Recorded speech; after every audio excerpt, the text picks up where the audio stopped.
नमस्कार आदाब दोस्तों। तो चलिए आज हम फिर लाए हैं देश दुनिया की तमाम छोटी बड़ी ब्रेकिंग न्यूज़। तो खबरों को स्टार्ट करने से पहले आपसे छोटी सी रिक्वेस्ट है दोस्तों, अगर चैनल पे नए हैं तो चैनल को सब्सक्राइब करें, नोटिफिकेशन को ऑन करें और वीडियो को लाइक करें, अपने दोस्तों में ज़्यादा से ज़्यादा शेयर करें। तो बढ़ते हैं खबरों की ओर। आपको बता दें दोस्तों, विदेश से आने वाले यात्रियों की रैंडम कोरोना वायरस जाँच शनिवार से एयरपोर्ट पर शुरू हो गई। इस बीच नागरिक उड्डयन मंत्रालय ने कहा कि एयरलाइंस के क्रू मेंबर्स ऐसे पहचाने गए यात्रियों को हवाई अड्डे पर बनी टेस्टिंग फैसिलिटी तक ले जाएंगे। चीन और दुनिया के कुछ अन्य हिस्सों में बढ़ते कोरोना वायरस के मामलों को देखते हुए सरकार ने यह फैसला लिया। इसके तहत शनिवार सुबह से शुरू होने वाले अंतर्राष्ट्रीय उड़ानों में आने वाले यात्रियों में से 2% यात्रियों का कोरोना वायरस टेस्ट रैंडम तरीके से किया जाएगा। शुक्रवार को मंत्रालय ने कहा कि एयरलाइंस अपने चालक दल के सदस्यों को निर्देश देते हुए चिन्हित किए गए 2% अंतर्राष्ट्रीय यात्रियों को एयरपोर्ट टेस्टिंग फैसिलिटी पर ले जाए। साथ ही एयरपोर्ट ऑपरेटर्स अपने संबंधित हवाई अड्डों पर अंतर्राष्ट्रीय यात्रियों के लिए रैंडम टेस्टिंग फैसिलिटी के लिए आवश्यक बुनियादी ढांचा तैयार करें।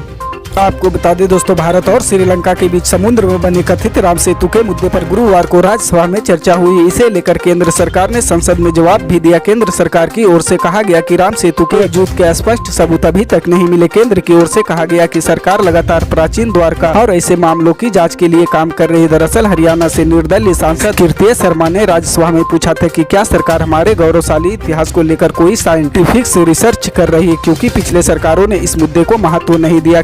कार्तिकेय शर्मा ने इस सवाल पर केंद्रीय मंत्री जितेंद्र सिंह ने जवाब दिया। जितेंद्र सिंह ने कहा कि मुझे इस बात की खुशी है कि हमारे सांसद ने राम सेतु के मुद्दे पर सवाल किया, लेकिन यह करीब 18 साल पुराना इतिहास, ऐसे में हमारी कुछ सीमाएं हैं। उन्होंने कहा कि जिस ब्रिज की बात हो रही वह 56 किलोमीटर लंबा था। स्पेस टेक्नोलॉजी के जरिए हमने पता लगाया कि समुद्र में पत्थरों के कुछ टुकड़े पाए गए हैं। इनमें से कुछ ऐसी आकृति है जो निरंतरता को दिखाती है। समुद्र में कुछ आइलैंड और चूना पत्थर जैसी चीजें भी मिलती है। साफ शब्दों में कहा जाए तो यह कहना मुश्किल है कि राम सेतु का वास्तविक स्वरूप वहाँ मौजूद है। हालांकि कुछ संकेत ऐसे भी है जिनसे यह पता चलता है कि वहाँ कोई स्ट्रक्चर मौजूद हो सकता है।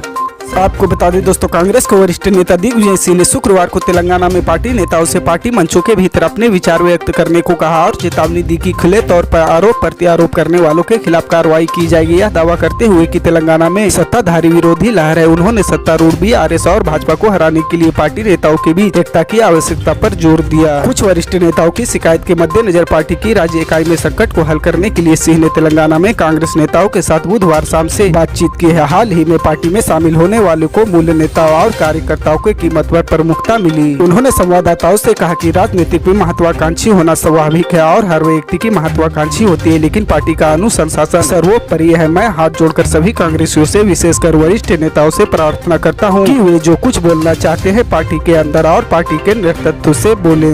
आपको बता दें दोस्तों, आम आदमी पार्टी ने शुक्रवार को दिल्ली में मेयर और डिप्टी मेयर पद के लिए अपने नामों का ऐलान कर दिया। आपकी ओर से शैली ओबराय मेयर पद के लिए और आले मोहम्मद इकबाल डिप्टी मेयर के उम्मीदवार होंगे। जानकारी के अनुसार शुक्रवार को आम आदमी पार्टी के राष्ट्रीय संयोजक अरविंद केजरीवाल के आवास पर हुई पीएसी की बैठक में मेयर, डिप्टी मेयर और स्टैंडिंग कमेटी में मेंबरों के लिए कुल 6 नामों पर चर्चा हुई। बैठक के बाद आपने स्टैंडिंग कमेटी के मेंबर पद के लिए वार्ड नंबर 246 से निगम पार्षद आमिक मलिक, वार्ड नंबर 100 से निगम पार्षद रविंद्र कौर, वार्ड नंबर 218 से निगम पार्षद मोहिनी जिनवाल और वार्ड नंबर 142 से निगम पार्षद सरिका चौधरी का नाम का ऐलान किया है।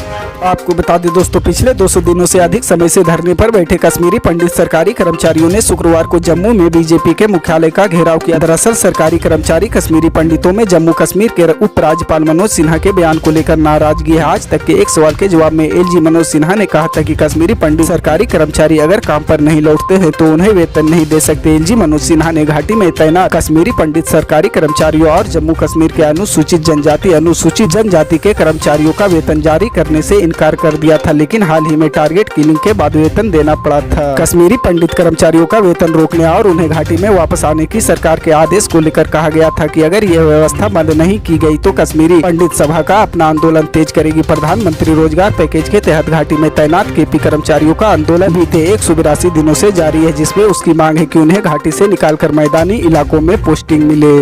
पल पल की अपडेट जानने के लिए जुड़े रहें आप न्यूज के साथ। मिलते हैं अगली बड़ी खबर में, तब तक के लिए।